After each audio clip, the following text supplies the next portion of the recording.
Branch ने एक अच्छा काम किया है। आपको ज्ञात होगा कि 18 तारीख को प्रशांत विहार में एक दिन दहाड़े डेकॉइटी की घटना हुई थी, जिसमें एक ओल्ड एज कपल को बांधकर उनके घर से 2 करोड़ से ज़्यादा कैश और काफ़ी गहने और आभूषण लेकर क्रिमिनल चले गए थे। 18 तारीख की ये घटना दिन में हुई थी, तकरीबन 1 बजे के आसपास। उस पर केस दर्ज हुआ था डेकॉइटी का, और लोकल पुलिस ने काम करना शुरू किया और क्राइम ब्रांच ने भी इस पर काम करना शुरू किया। हमारी क्राइम ब्रांच आप जानते हैं कि सेक्शंस में डिवाइडेड है। एक संजय सैन साहब, डीसीपी क्राइम 1, इनकी टीम जो एनडीआर की टीम है, इसको एसीपी उमेश बर्तवाल और इंस्पेक्टर रामफल, उनके साथ एएसआई नरेंद्र, ये लोग भी लग गए। इन्होंने अपनी तरीके से अपनी इन्वेस्टिगेशन शुरू कर दी इस घटना के ऊपर। और दूसरा सेक्शन जो हमारा, एक दूसरी जो टीम्स हैं, उनके डीसीपी सतीश और उनके साथ NR1 के एसीपी विवेक त्यागी, इंस्पेक्टर अजय और उनके साथ बाकी टीम के सदस्य और खासकर हेड कांस्टेबल नरेंद्र। तो आप नोट करेंगे दोनों टीमों में नरेंद्र ने अच्छा काम किया। तो ये दोनों टीमें अलग अलग तरीके से काम कर रही थी इस डेकॉइटी के ऊपर, और लोकल पुलिस भी काम कर रही थी। आज सुबह हमें ये पता चला कि हमारी एनडीआर की जो टीम है, डीसीपी क्राइम 1 की, उन्होंने एक मुलजिम को पकड़ा और कुछ कैश बरामद कर लिया है। साथ साथ ही हमें खबर मिली कि दूसरी टीम जो हमारी NR1 की टीम थी, डीसीपी सतीश के अंडर और एसीपी विवेक त्यागी के अंडर, उन्होंने 2 मुलजिमों को पकड़ लिया है और काफ़ी मात्रा में कैश बरामद कर लिया है।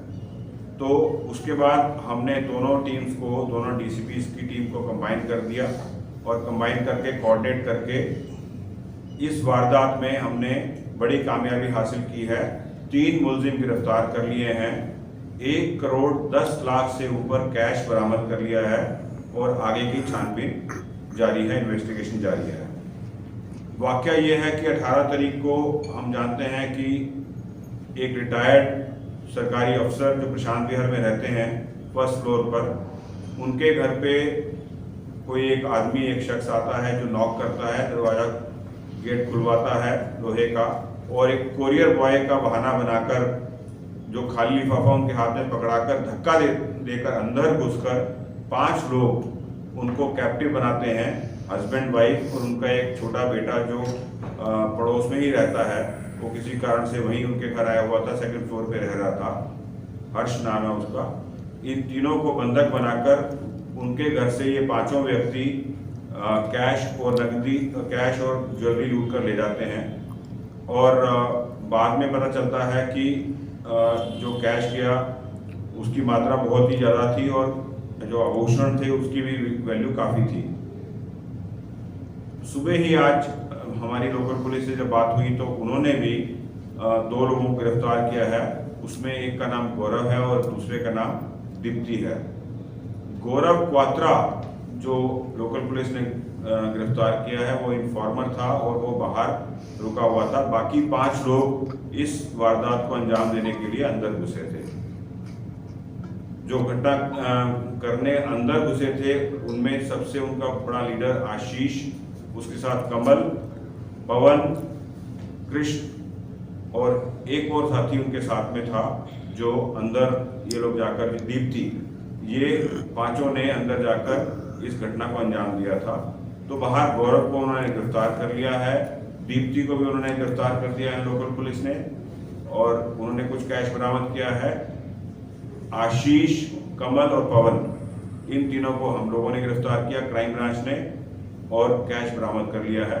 इसमें कृष्णा जो एक और आदमी अंदर था, वो अभी गिरफ्तार नहीं हुआ है, उसकी खोज की जा रही है, उसके लिए टीम्स लगी हुई है। हमें उम्मीद है कि हम उसको भी गिरफ्तार कर लेंगे जल्दी।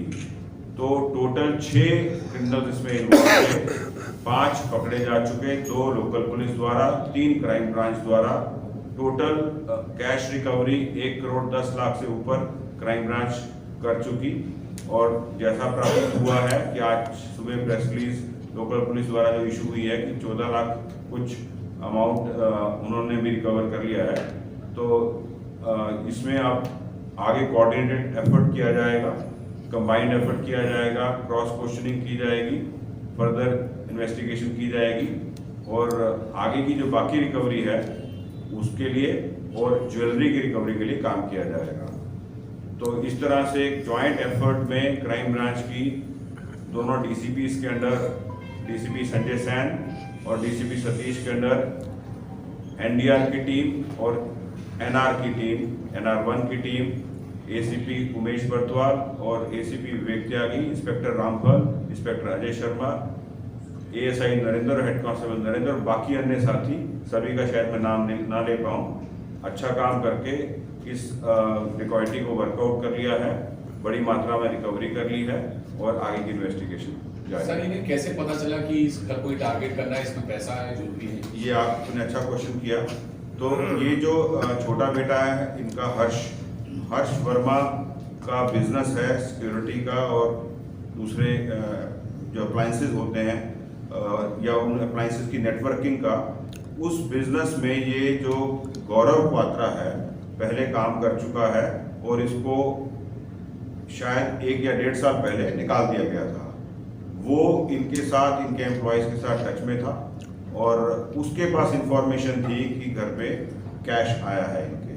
तो गौरव क्वात्रा के साथ बाकी जो क्रिमिनल्स हैं उन्होंने 3 दिन पहले 15 तारीख को उस घर की रेकी की थी, पूरा सिस्टम को समझा था, ज्योग्राफी को समझा था और टोपोग्राफी को समझा था। समझने के बाद 18 तारीख को, और उनको मालूम था कि कब ये कपल अकेले होते हैं और कब मेड जो है वो बाहर निकलती है और ये घर में और कोई नहीं होता। तो उन्होंने उस समय का इंतजार किया। तकरीबन 12:30 बजे करीब मेड जब काम करके निकली तो इनको मालूम था कि उसी टाइम की मेड निकलती है। तो उसके बाद 12:50 के आसपास ये लोग जो है एंटर कर गए। 2 लोगों के पास फायर वेपन था, आशीष और कमल के पास, बाकियों के पास भी हथियार थे और इन्होंने अंदर घुसकर तीनों को बंधक बनाकर कैश और ज्वेलरी लूटी। सर, इन तीनों की कोई प्रीवियस इन्वॉल्वमेंट? अभी फिलहाल हम तहकीकात कर रहे हैं। अभी तक तो जो दिल्ली में हमने जो रिकॉर्ड चेक किए हैं उसमें नहीं मिला, लेकिन ये रहने वाले सोनीपत और उसके आसपास के इलाकों के हैं और आगे पूरा जब तक हम लोग सारे रिकॉर्ड्स चेक नहीं कर लेते हम उसके बाद ही। गौरव ने ये पूरा कैसे गैंग को बनाया, बाकियों को कैसे अपने साथ किया?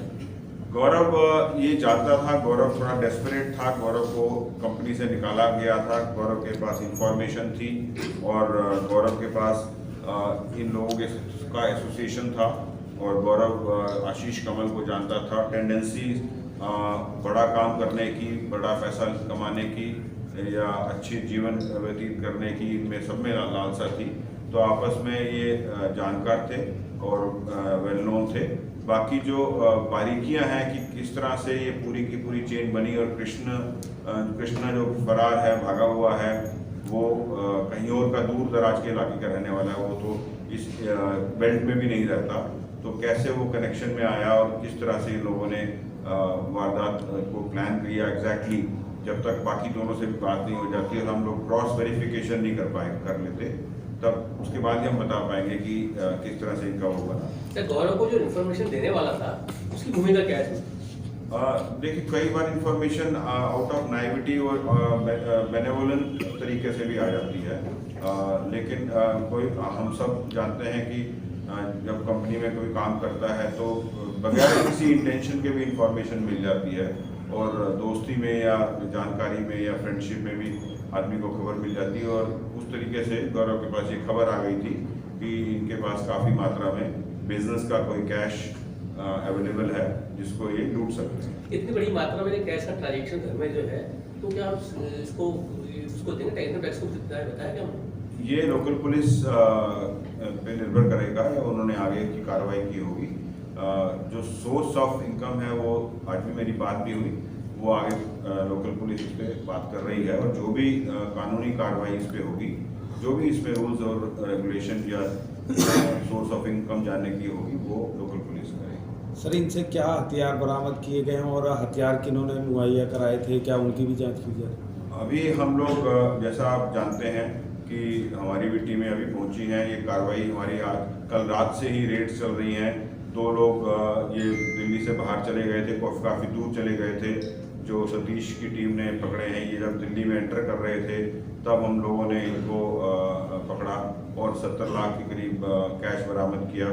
उसके बाद जो प्रोसीजर्स हैं फॉलो करते हुए अभी हम लोग ऐसे ही डीसीपी संजय की टीम का जो क्रिमिनल इन्होंने पकड़ा है पवन, उससे जो कैश मिला है करीबन 34 लाख, ये सारी चीज़ों को हम लोग एसिमुलेट करेंगे, एनालाइज करेंगे, कंबाइन करेंगे, क्रॉस वेरीफाई करेंगे और तभी जो है, और अभी हथियार के बारे में भी इनसे बात करेंगे। एक मोटरसाइकिल जो इन्होंने यूज़ की थी इस पूरे कारनामे में, वो हम लोगों ने बरामद कर ली है।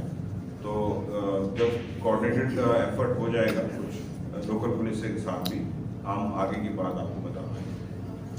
इसमें सर कैश रिकवरी से एक इंटरेस्टिंग वाक़या है हमारी टीम का।